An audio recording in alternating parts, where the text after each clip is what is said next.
สหายพลเอกคำไต่ศรีพันดรอดีตประธานคณะบริหารงาน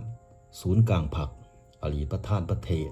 แห่งสาธารณรัฐประชาธิปไตยประชาชนลาวนักปฏิวัติอาวุโสของพรรคประชาชนปฏิวัติลาวและถึงแก่มรณกรรมแล้วในเวลา 10:30 นาทีของวันที่ 2 เมษายน ปี 2025รวยหลวกศาลาร่วมอายุไหล102 ปี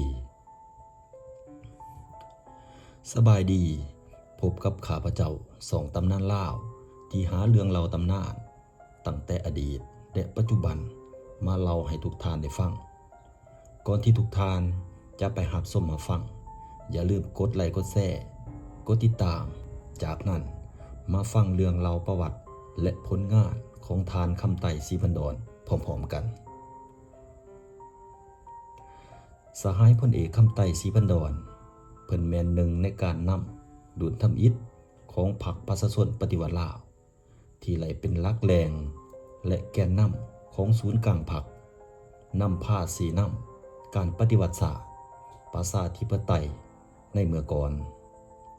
และภารกิจปกปักรักษาและพัฒนาประเทศชาติก็คือเป็นผู้นำในการจัดตั้งปฏิบัติแนวทางเปลี่ยนแปลงใหม่หอบลาดมีหลักการของพรรคท่านแม่นนักรักษาแม่นนักปฏิวัติและเป็นผู้นำที่ดีเด่นของพรรคของศาสตร์ลาวตลอดชีวิตของเพิ่นและอุทิศสติปัญญากำลังวังซ่าเพื่อภารกิจปฏิวัติของพรรคเพื่อการพัฒนาประเทศชาติและความอยู่ดีกินดีให้แก่ประชาชนลาวบรรดาเผ่าท่านคำไต่ศรีพันดรเกิดเมื่อวันที่ 8 กุมภาพันธ์ ปี 1924กำเนิดในครอบครัวชาวนาที่ทุกข์ยากโดยได้รับการอบรมบ่มสอนและเรียนรู้หลายสิ่งหลายอย่างที่เป็นประโยชน์จากพ่อเฒ่ามหาแก้วได้ปลูกฝังแนวคิดรักษาก็คือมูลเสือต่อสู้เด็ดเดียวบ่ยอมจำนนของประชาชนลาวบรรดาเผ่าต้านพวกศักดินาลาเมืองขึ้นผู้หุกห้านโดยเฉพาะอย่างยิ่งเมื่อเติบใหญ่ทานคำไต่ศรีพันดรและเห็นแจ้งถึงสถานะอันต่ำต้อยของคนลาวในเวลานั้นเห็นแจ้งถึงการสูญเสียอำนาจอธิปไตยของศาสตร์ประชาชนลาวบรรดาเผ่าตกเป็นข่อยขาของพวกจักรพรรดิลาเมืองขึ้นสมทบกับผลสะท้อนจากขบวนการต่อต้านของประชาชนลาวก็คือประชาชนเวียดนามกัมพูเชียในการต้านกับพวกลาเมืองขึ้นผู้หุกห้านและเฮ็ดให้ทานคำไต่ศรีพันดรมีสติตื่นตัวรักษาเขียดแขนศัตรูและตัดสินใจเข้าร่วมในกำลังต่อต้านลาวอิสระนั่นเป็นบาทเดียวที่สำคัญในชีวิตเป็นจุดเริ่มต้นแห่งการเคลื่อนไหวปฏิวัติของทานคำไต่ศรีพันดรทานคำไต่ศรีพันดรหนึ่งในผู้นำที่ดีเด่นในขบวนการปฏิวัติของศาสตร์ยามใดก็ติดพันกับบทบาทการนำพาอันโดดเด่นของพรรคในแต่ละระยะลังที่พวกเข้าหูนำกันว่าในขบวนการวิวัฒน์แห่งการต่อสู้กู้ศาสตร์การปกปักรักษาและสร้างสร้างประเทศศาสตร์ที่เต็มไปด้วยความทุกข์ยากลำบากยาวนานของการปฏิวัติประเทศลาวนั้นไหลสร้างให้มีบรรดาวีรบุรุษของศาสตร์และบรรดาผู้นำที่เก่งกาจสามารถหลายฐานเป็นต้นแมนทานไก่สอนพรหมวิหารทานสุภานุวงศ์วีรบุรุษของศาสตร์ทานอื่นๆและทานคำไต่ศรีพันดรอดีตประธานคณะบริหารงานศูนย์กลางพรรคประธานประเทศแห่งสาธารณรัฐประชาธิปไตยประชาชนลาวก็แม่นหนึ่งในผู้นำการปฏิวัติดุลทำอิฐที่แสนเคารพรักของประชาชนลาวอันโดดเด่นของบุคคลการนำของพรรคท่านได้อุทิศเสียสละทั้งเหือแห่งสติปัญญาและความรู้ความสามารถของตนประกอบส่วนเขาในภารกิจร่วมดังกล่าวในปี 1946 พวกลาเมืองขึ้นฝรั่งไหลกลับคืนมาหุกห้านลาวเป็นครั้งที่2รวยการอยู่นุนของอังกฤษพวกลาเมืองขึ้นฝรั่งและยึดเอาตัวเมืองต่างๆทั่วทุกภาคของอินโดจีนและประเทศลาวกองทหารฝรั่ง ไปหอดไสก็เลยปราบขบวนการหักษาและประชาชนลาวอย่างโหดหายป่าเถื่อนจากนั้นจึงเกิดมีการเคลื่อนไหวของคณะพรรคแขนลาว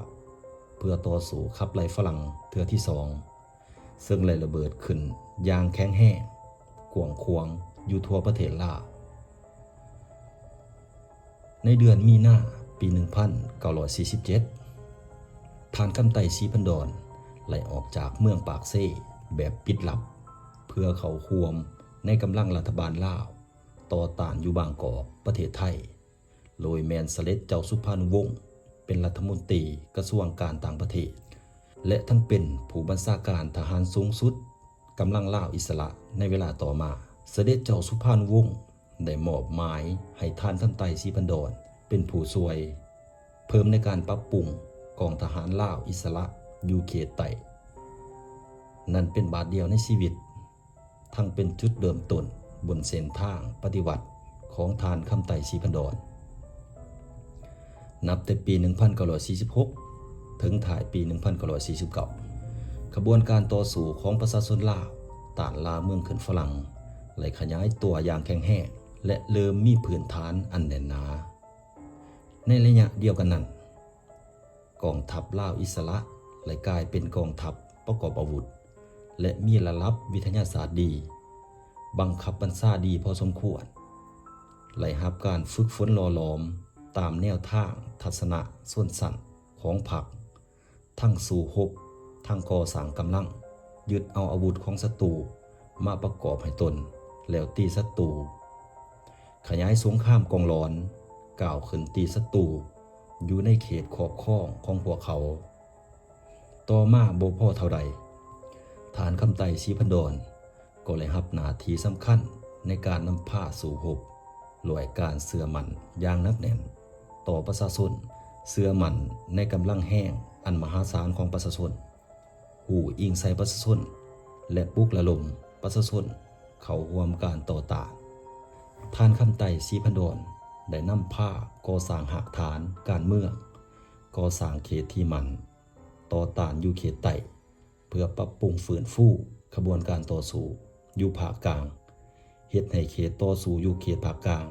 หลุดพ้นออกจากสภาวะยุ่งยากและสืบต่อขยายตัวผลสำเร็จดังกล่าว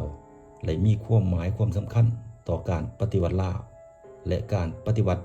ของ3ประเทศอินโดจีนในเวลานั้นกำลังต่อต้านที่ฐานคำไต่ศรีพันดรได้อบรมฝึกฝนหล่อหลอมก่อสร้างโดยผ่านการทดสอบในการต่อสู้กู้ชาติต้านจักรพรรดิลาเมืองขึ้นอยู่เขตใต้และเขตกลางของลาวได้เป็นกำลังสำคัญในการต่อสู้ปกปักรักษา2แขวงเต่าโฮและต่อมาภายหลังประเทศชาติลาวได้รับการปลดปล่อยอย่างสมบูรณ์เมื่อวันที่2 ธันวาคมปี 1975 บรรดาสหายพนักงานนักรบจำนวนหลายได้กลายเป็นพนักงานหลักแหล่งของท้องถิ่นและเป็นการนำของศูนย์กลางพรรคประชาชนปฏิวัติลาวด้วยความเก่งกาจสามารถสลาดสงสัยในการจัดตั้งนำพาขบวนการปฏิวัติเวลาไหลทานคำไต่ศรีพันดรก็ได้รับความนับถือฮักแพ้และเชื่อมั่นไว้วางใจจากหมู่คณะก็คือพนักงานนักรบและประชาชนลาวบรรดาเผ่าซึ่งเพิ่นได้รับมอบหมายหน้าที่สำคัญเป็นลำดับมาจากเป็นผู้แทนรัฐบาลลาวอิสระประจำเขตใต้ของลาวก็เลยรับมอบหมายให้เป็นประธานคณะกรรมการต่อต้านเขตกลางต่อมาเป็นกรรมการศูนย์กลางแนวลาวอิสระและแนวลาวรักษาเป็นกรรมการศูนย์กลางพรรคเป็นผู้บัญชาการสูงสุดของกองทัพปลดปล่อยประชาชนลาวและกองทัพประชาชนลาวในเวลาต่อมาเป็นกรรมการกรมการเมืองศูนย์กลางพรรคและคณะเลขาธิการศูนย์กลางพรรคเป็นห้องนายกรัฐมนตรีเป็นรัฐมนตรีกระทรวงป้องกันประเทศเป็นนายกรัฐมนตรีเป็นประธานคณะบริหารงานศูนย์กลางพรรคเป็นประธานประเทศแห่งสาธารณรัฐประชาธิปไตยประชาชนลาวจนมาฮอดปี 2006 ทานคำไต่ศรีพันดรไหลล่านาทีออกพักพรหับบำนาจในเวลา 10:30 นาทีของวันที่ 2 เมษายน ปี 2025ท่านพลเอกคำไต่ศรีพันดรอดีตประธานประเทศแห่งสาธารณรัฐประชาธิปไตยประชาชนลาวนักปฏิวัติอาวุโสของพรรคประชาชนปฏิวัติลาวได้ถึงแก่มรณกรรมแล้วรวยโลกสลาร่วมอายุได้102 ปี เพื่อเป็นการไว้อาลัยให้แก่ทานคำไต่ศรีพันดรเพิ่นเลยแจ้งการกำหนดเอาวันที่ 3 หาวันที่ 7 เมษายน ปี 2025ทั่วประเทศบ่ให้มีการจัดงานสร้างสรรค์บ่ให้มีการจัดงานเลี้ยงงานดองงานบันเทิงกินลืมแม่นให้ปิดในช่วงนั้นถ้ามักอย่าลืมกดไลค์กดแชร์กดติดตามกดกระดิ่งแจ้งเตือนเพื่อจะบ่พลาดในการอัปคลิปใหม่ๆจากตำนานลาวขอขอบใจ